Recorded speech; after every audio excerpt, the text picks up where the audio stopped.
Bonjour et bienvenue dans le 16e épisode de PTDRTKI. Cette saison, nous avons décidé de vous proposer du contenu encore plus intime et croustillant pour que vous puissiez connaître nos invités encore plus que lors de la première saison. Cette année, nous allons faire venir plein de personnes qui font des trucs super cool, des activistes, des coiffeurs, des artistes, des professeurs, des politiciens ou des personnalités complètement random. Bref, on invite tout le monde. Mais nous ne voulons pas seulement parler de l'activité de la personne qu'on invite, nous voulons vraiment apprendre à la connaître, un peu comme une discussion lors d'un premier date. Et aujourd'hui, pour ce 16e épisode, nous recevons Méline, plus connue sous le nom de Madame Merlin. Bonjour Méline. Salut. Et je suis, comme d'habitude, accompagné par Chris. Bonjour Chris. Bonjour à toutes et à toutes. Et à tous. Pour commencer, quand tu rencontres quelqu'un, Méline, comment tu te présentes ? Comment je me présente ? Est-ce que c'est en fonction de mon métier ou est-ce que juste je dis que je suis quelqu'un de pétillante et cool, que j'aime faire la fête ? Du coup, quand on me demande ce que je fais dans la vie, je suis maquilleuse, coiffeuse, plus punk. Enfin, j'aime la coiffure punk et le maquillage artistique. J'aime faire de la coiffure et du maquillage, pas forcément dans un salon, mais sur des festivals, rencontrer des gens, mettre de la paillette partout. C'est un peu mon kiff, quoi. Et alors, pourquoi tu as accepté de participer à PTDRTKI ? Mais c'est un truc que j'ai jamais fait et j'adore les nouvelles expériences. Et du coup, je me suis demandé un peu ce que ça allait être. J'avoue, je suis curieuse. Est-ce que tu as écouté un peu ou pas du tout ? Pas du tout. Mon coloc m'en a parlé et du coup, c'est cool. Enfin, il s'est fait tout le listing et il m'a dit que ça pouvait être chouette. Et moi, je fais faire partir les gens vers les choses que je dois faire et puis après, ils me font un petit recap. Est-ce que ton coloc a bien mis 5 étoiles ? Aucune idée, je lui demanderai en rentrant. Mettez 5 étoiles à la maison si Bien sûr, vous nous 5 écoutez étoiles. sur les plateformes. Tu l'as déjà dit, mais qu'est-ce que tu fais dans la vie ? Et voilà, je suis maquilleuse coiffeuse. Et du coup, ouais, plus précisément, vraiment dans les milieux queer alternatifs et fun, quoi. Mettre de la paillette et de la coiffure là où on s'y attend pas, quoi. Et qu'est-ce qui t'a donné envie de faire ça ? En fait, il y a plein de facteurs différents. En fait, ma maman, elle est costumière elle est couturière. Elle était costumière au Théâtre du Capitole. Et quand elle pouvait pas trop nous faire garder tout ça, on allait avec elle en fait dans les loges et je voyais les nanas pleines de couleurs, de paillettes, de costumes dans tous les sens. Et ça a déjà été un truc qui m'a attirée. Et puis mes parents, ils sont très proches en fait du festival et de la musique, du spectacle parce que on faisait tous les festoches tous les étés. Mon beau-père il fait de la musique et du coup c'est vraiment un truc qui coule dans mes veines en fait, la fête et tout ce qui est spectaculaire quoi, le clown, la chanson. Vraiment ça a toujours été un peu. T'as baigné un truc, dedans, quoi. Ouais, grave. Et est-ce que c'est quelque chose que tu fais depuis longtemps ? En fait, moi, au début, je voulais être maquilleuse perruquière. Je voulais faire du postiche et du maquillage d'effets spéciaux. Le maquillage de beauté, ça a été un truc pour moi qui était pas possible parce que je voulais pas être une nana random qui faisait de la beauté. Et du coup, c'est à force en faisant que je me suis mis plus ou moins dans l'artistique et dans la beauté et dans plein d'autres trucs, mais je voulais vraiment pas être coiffeuse de base et je me suis un peu laissée porter par le vent. Okay.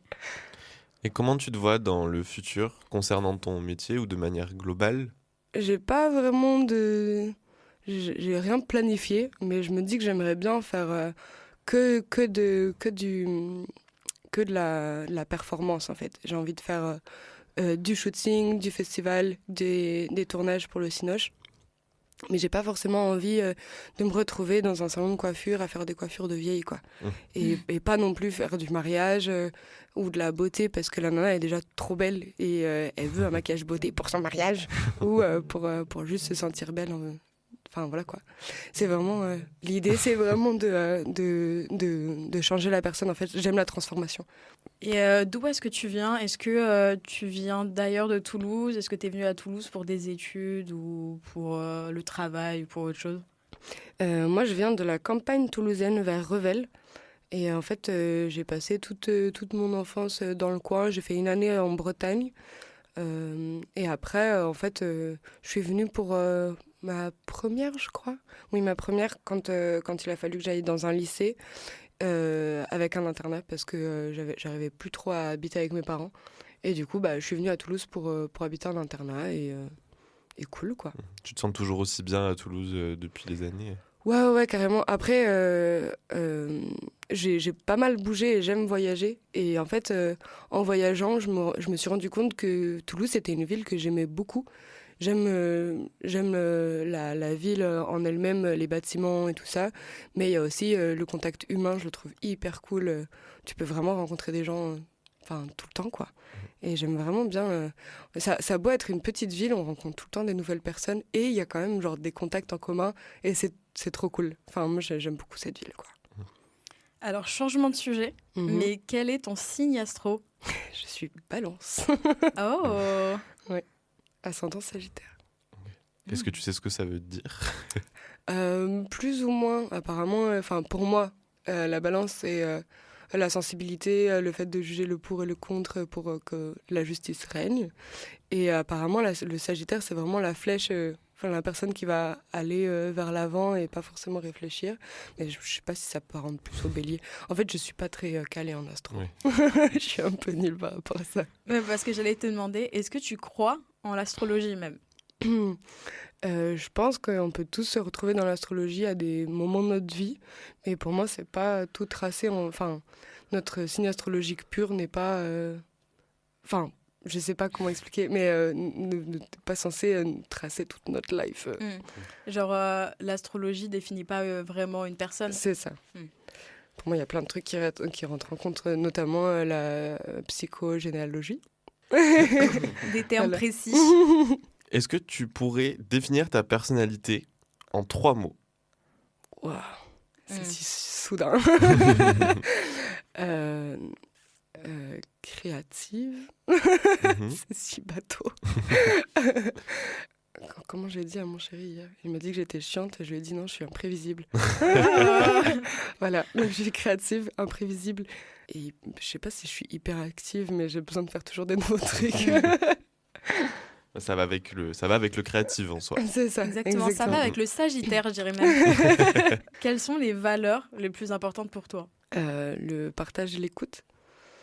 Voilà, pour moi, on peut pas avancer sans. Tout ce qui est non dit, en fait, ça met des barrages dans la vie. Et pour moi, c'est vraiment partager ses peurs, ses craintes, son vécu, c'est hyper important pour pouvoir avancer et se dire, en fait, on n'est pas si différent que ça.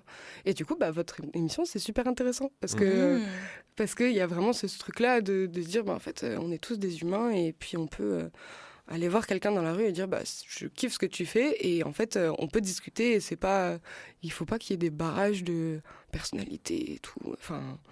Voilà quoi. Je pense que tout le monde peut être accessible et chacun a ses craintes et ses peurs. Et c'était ça le concept de l'émission, c'est vraiment de prouver que tout le monde a quelque chose d'intéressant à dire. Exactement. Peu importe la personnalité. Est-ce que tu as des causes qui te tiennent particulièrement à cœur? Ouais, carrément. En fait, j'ai été végétarienne pendant 6 ans. Et le Covid est passé par là, je me suis retrouvée en plein milieu du Larzac avec des moutons qui m'encerclaient. Et en fait, j'ai été végétarienne pendant 6 ans. En fait, par un petit peu violence psychologique parce que mon père, j'ai pas énormément de liens avec lui, mais je le voyais un peu tous les 2-3 ans, comme ça, par là. Et en fait, un jour, on s'est vus et il m'a dit qu'il était vegan et je comprenais absolument pas son choix. J'avais 13 ans et je disais, mais c'est trop bon la viande, pourquoi tu fais ça? Et en fait, il m'a assis devant un ordinateur et il m'a montré toutes les vidéos d'abattage et d'élevage et de surconsommation en fait d'animaux. Et en fait, à chaque fois qu'on passait à table, donc ça durait quand même une semaine ou deux, un truc comme ça, il me disait que j'étais dégueulasse et que je le dégoûtais parce que je mangeais de l'animal mort. Et en fait, ça a été au début, j'étais là, non, je suis une grande fille, je fais mes propres choix, ça m'atteindra pas. Et en fait, au bout de quelques mois, je voyais plus mon assiette pareil, quoi. Et en fait, ça a duré du coup 6 ans jusqu'à ce que je me retrouve là au confinement et que j'en remange. Mais après, j'en mange pas énormément, mais je mange une fois de temps en temps, assez pour dire que je suis plus végétarienne, quoi. Donc voilà. Et après, comme je suis coiffeuse, il y a quand même beaucoup de déchets en fait, des produits et rien que des cheveux en fait. Et du coup, les cheveux, je les renvoie pour la dépollution des océans en fait. Ils font des espèces de filtres avec. Et du coup, voilà, pour moi, c'est ma petite action du quotidien. Ok, je savais pas ça. Et est-ce que c'est quelque chose qui est réservé aux coiffeurs généralement? Pas forcément. Moi, j'amène en fait à Boy Diffusion, en fait, à la Beauté Pro, là, rue Gabriel Péri à Toulouse. Et en fait, ils ont des récup de cheveux, quoi. Et moi, j'amène mon petit sac tous les mois, là.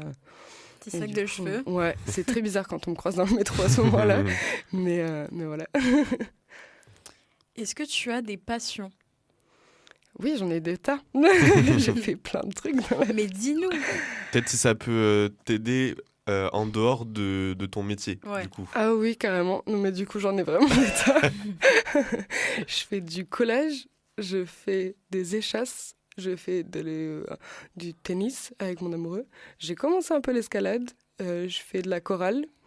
Et je fais du burlesque, je viens de commencer. Je fais de l'effeuillage burlesque, je me mets toute nue. Ça fait quand même pas mal d'activités extrascolaires. Ouais.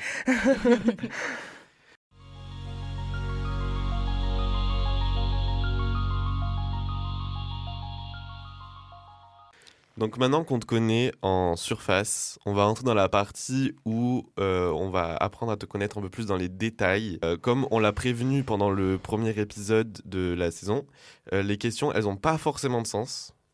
Mais c'est un peu ça qui est fun et c'est tout le concept. Mais ça va quand même nous aider à te connaître un peu plus et à rajouter un petit peu de croustillant. Quelle est l'anecdote la plus folle qui te soit arrivée?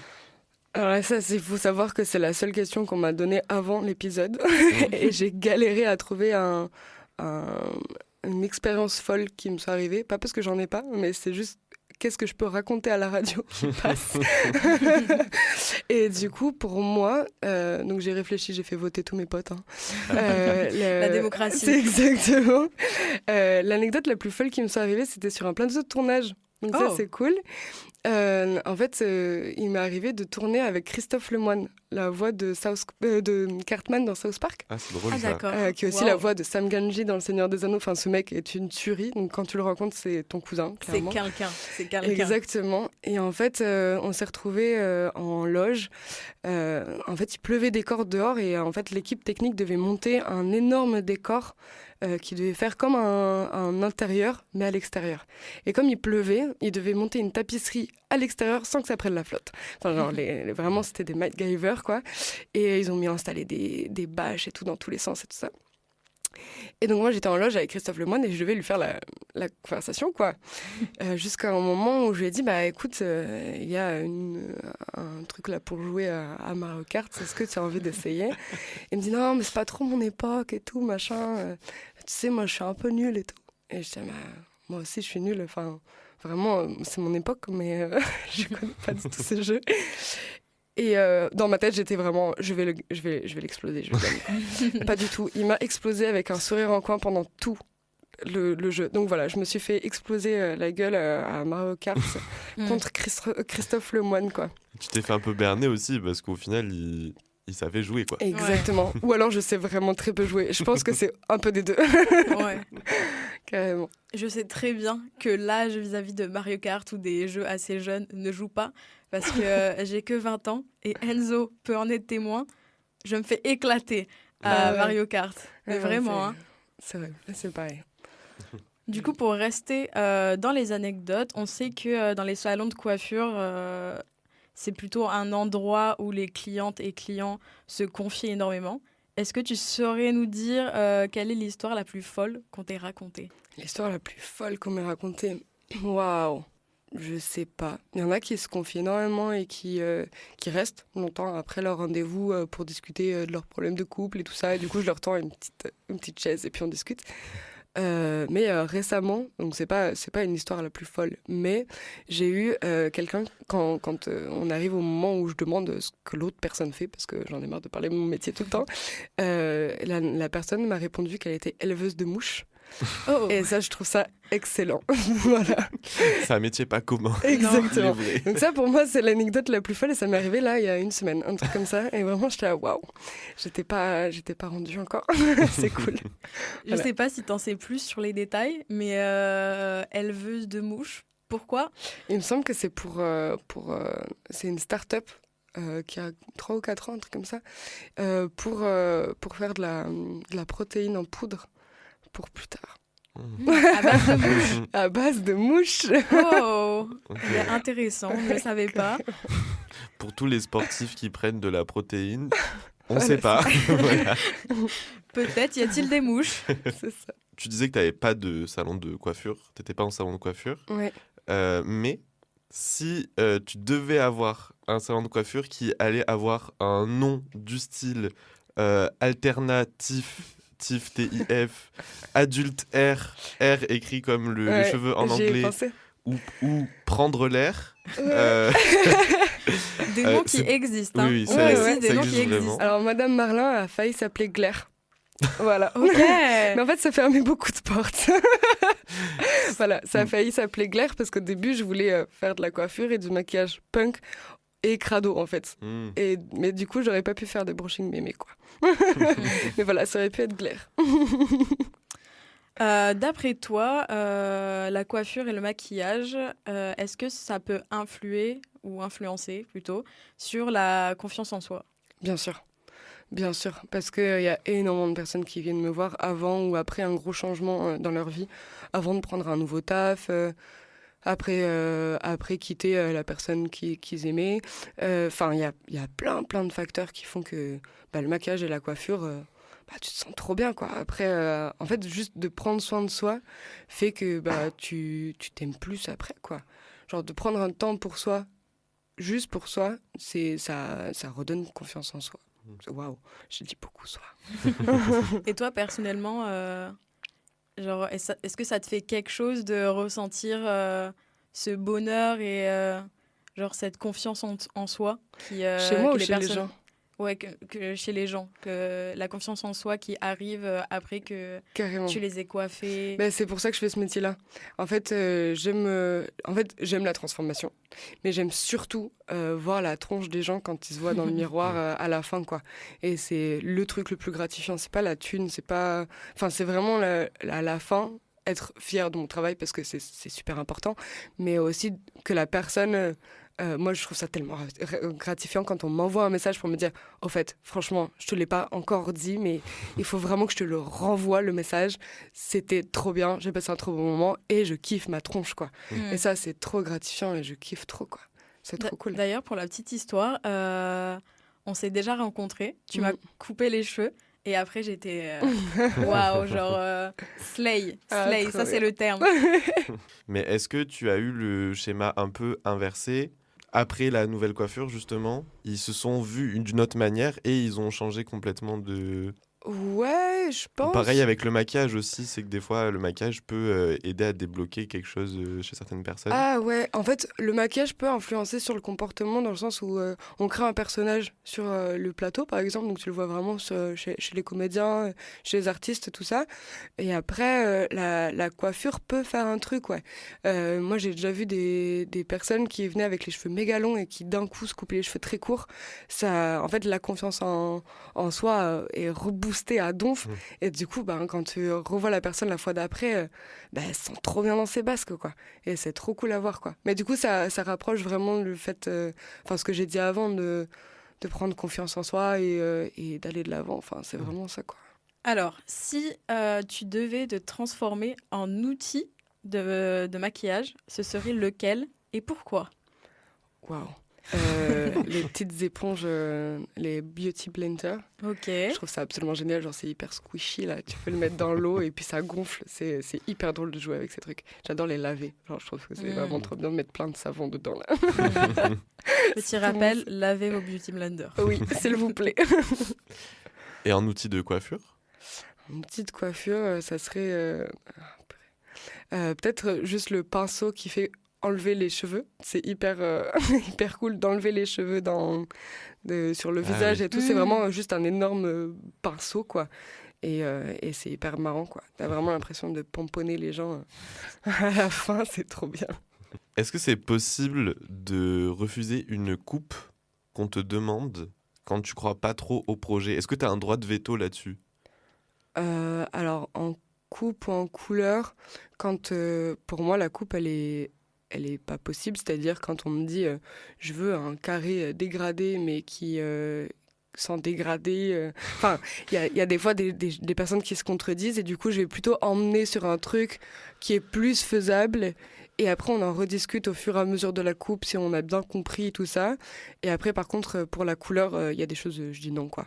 Quand il y a du henné sur les cheveux rouge pétard et qu'on veut du blond, bah c'est non. Je suis désolée, ça marche pas. Ouais. Enfin voilà, il y a certaines choses que je fais pas et que je fais plus parce que je décolore plus du tout une tête entière quand on a les cheveux longs. Quand on a les cheveux longs, je peux faire une partie de la tête blonde, mais je fais pas toute la tête. Et par contre, je le fais sur cheveux courts, quoi. Parce qu'en fait, ça nique trop les cheveux, quoi. Après, ils sont morts et c'est pas l'idée de niquer les cheveux, quoi. Est-ce que ça t'arrive souvent qu'on te demande fais ce que tu veux avec ma tête, vraiment Ouais, et c'est YOLO, assez quoi. frustrant parce que quand on voit mon Instagram, on a l'impression que je fais des coupes transformation.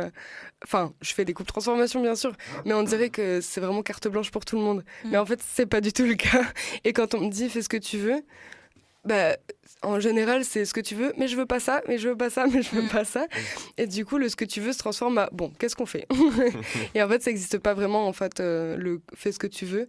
Ou alors, quand ça le fait, la personne, bah, soit ça lui plaît énormément, soit bah, on verra. Et du coup, bah, c'est un peu frustrant. Donc, le ce que tu veux, c'est un peu piège. J'aime pas trop les gens qui disent ce que tu veux. Ils disent plutôt genre, j'aime bien un truc comme ça, mais après, vas-y. Mais on peut aiguiller, quoi. Moi, je préfère quand on aiguille et qu'après, on choisit ensemble, quoi. Quand ça arrive, C'est ça. ça te demande un travail en amont, d'imaginer un peu comme si t'étais un peu visagiste. C'est ça. C'est comme, en fait, c'est comme un shooting photo ou un maquillage en amont, quoi. J'aime bien piocher des idées, voir vraiment la tête de la personne en amont, parce qu'une personne que je connais pas qui vient, qui s'assoit et qui dit bon bah faites ce que vous voulez. Bah, oui, enfin on se connaît pas, je connais pas la texture de tes cheveux, je sais pas ce que tu fais d'habitude, si tu te coiffes pas, si tu te fais ton brushing tous les matins. En fait, c'est plein de questions différentes. Moi, j'aime bien faire ce que je veux, hein, mais à la fin, il faut que ça plaise et c'est ce que je disais tout à l'heure. J'ai envie que la personne elle se dise waouh à la fin. Ouais, il y a un risque que C'est la ça. personne n'aime pas. Exactement. Et j'aime bien prendre des risques, mais ceux-là, c'est quand même sur du long terme, quoi. Enfin, c'est au moins 2-3 mois de repousse si jamais ça plaît pas, quoi. Ouais, et surtout que les cheveux, pour beaucoup de personnes, c'est significatif. Ça a une grande importance Exactement, ouais. sur leur confiance en soi. Après, les gens qui disent ce que je veux, c'est les personnes qui s'en fichent un petit peu, quoi. Dans ce cas, on va quand même faire un petit jeu. D'accord. Je vais te donner 3 personnalités. Et Si si je les connais. jamais si jamais elles viennent te voir, Ouais. surtout ils, parce que c'est que des hommes. Si jamais ils viennent te voir et qu'ils te disent fais ce que tu veux, avec quelle coupe tu les verrais, en gros. Je réponds déjà, le mulet. Attends de voir les personnalités. Les personnalités sont précises. Est-ce que t'es Ok. prête? Ouais. Ok, visualise bien leur visage et, Ouais. et YOLO, quoi. Alors on va commencer avec Leonardo DiCaprio. Ok. Mais la coupe Titanic, elle lui allait super bien et je pense qu'il faut faire ça. Tout le temps. C'est pas un peu l'arrêt au milieu Ouais, c'est Les le truc cheveux un peu soyeux. rangé, ouais, avec la nuque très courte. Ouais, genre nuque très courte avec les côtés un peu plus longs, quoi. Très premier de la classe. Oui. Ouais, foutu sur les côtés. Mais après, ça dépend quel âge. Si Ouais. c'est maintenant, bon, ouais, un peu plus long. Là, c'est trop court pour moi.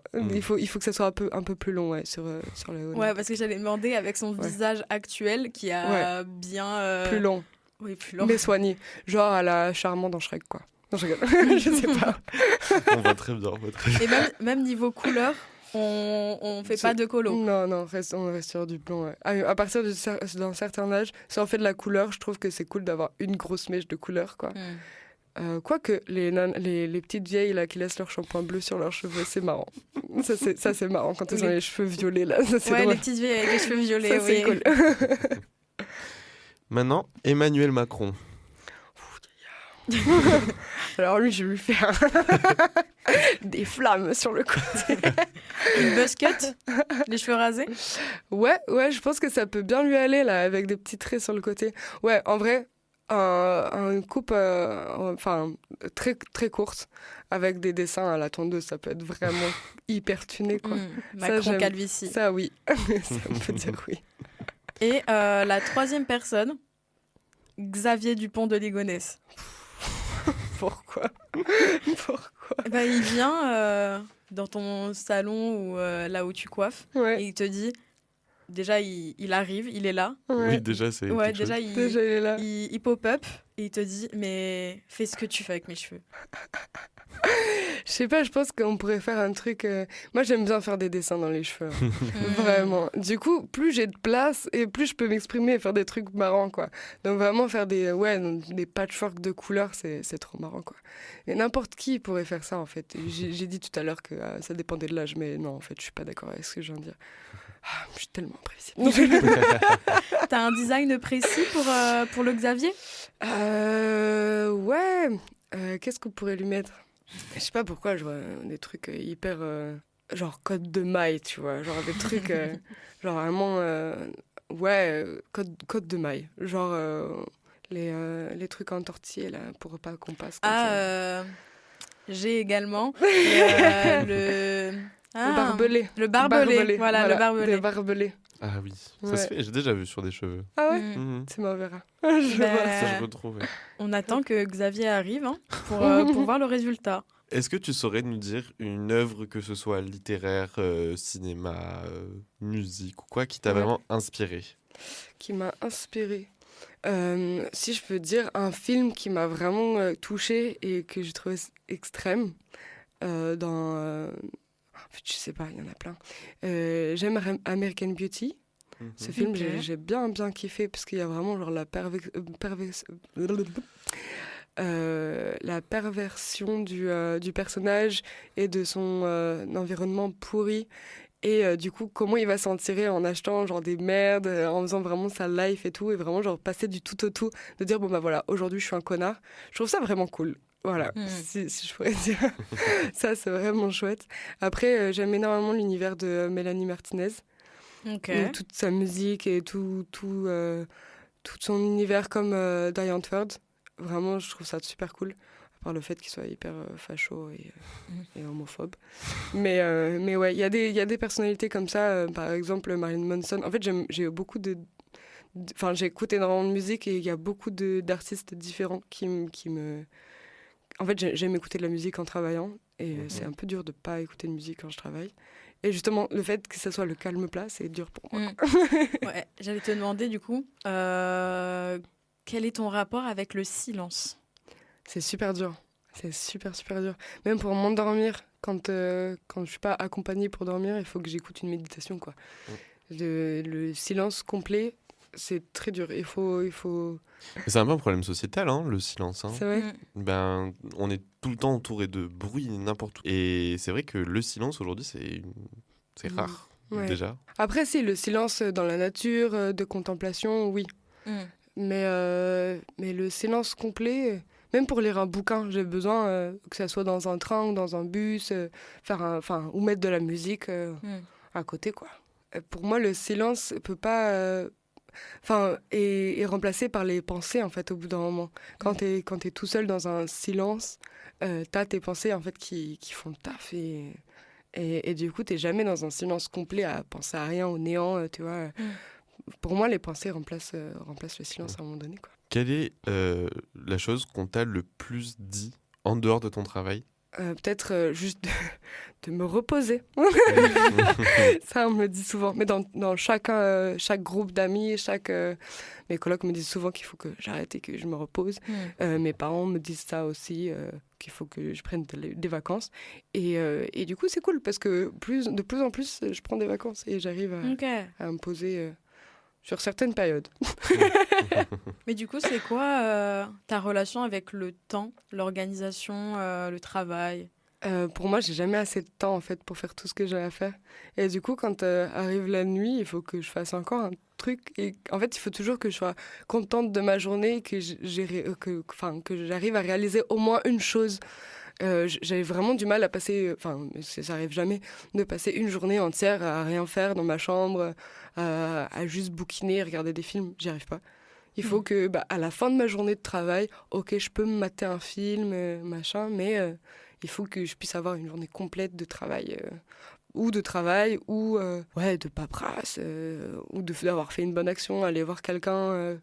Il faut que je fasse un truc dans la journée, quoi. Et quel est le meilleur conseil qu'on t'ait donné et qui t'a réellement aidé? Ma grand-mère m'a déjà dit que quand une porte se fermait, une fenêtre s'ouvrait.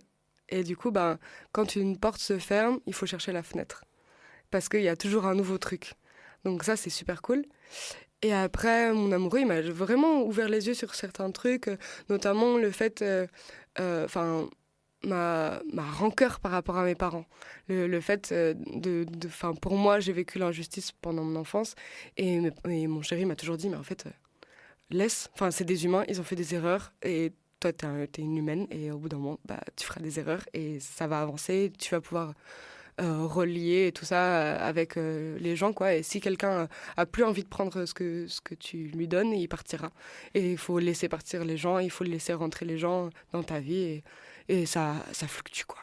Il faut plus s'accrocher aux gens quand ils en valent pas la peine. Il faut laisser les gens partir. Voilà, c'est ça. À méditer. On arrive à la fin de l'émission, déjà. On va te poser la question de conclusion. Je ne sais pas si, du coup, tu la connais un peu. Non. On la pose à tous les invités. Ok. Maintenant qu'on te connaît un peu plus, même très bien, même, Ouais. quand on va te dire PTDR, t'es qui? Qu'est-ce que tu vas répondre? Je suis une petite meuf heureuse et si tu me connais pas, viens, je te montre mon univers. Nous sommes maintenant à la fin de ce 16e épisode déjà de PTDR T'es qui. Merci Méline d'avoir répondu à nos questions. Maintenant on te connaît un peu plus, un peu dans les moindres détails de ta personnalité. On espère que cet épisode vous a plu et merci de l'avoir écouté en entier. Si c'est le cas, n'hésitez pas à mettre 5 étoiles sur les plateformes. N'hésitez pas. Si vous hésitez, mettez 5 étoiles. Ça nous aide beaucoup. Et n'hésitez pas aussi à vous abonner à notre Instagram, @PTDRTeki tout attaché, où vous retrouvez toutes les dernières infos sur PTDRTeki. Et vous pouvez aussi envoyer un message directement sur le compte si vous souhaitez participer, vous joindre à nous pour avoir du fun lors d'un épisode. On vous souhaite une très bonne journée sur les ondes de Campus FM et à très bientôt pour un nouvel épisode. Merci. Et abonnez-vous aussi à Madame Merlin. Exactement. Avec plaisir, faites ça. Merci beaucoup.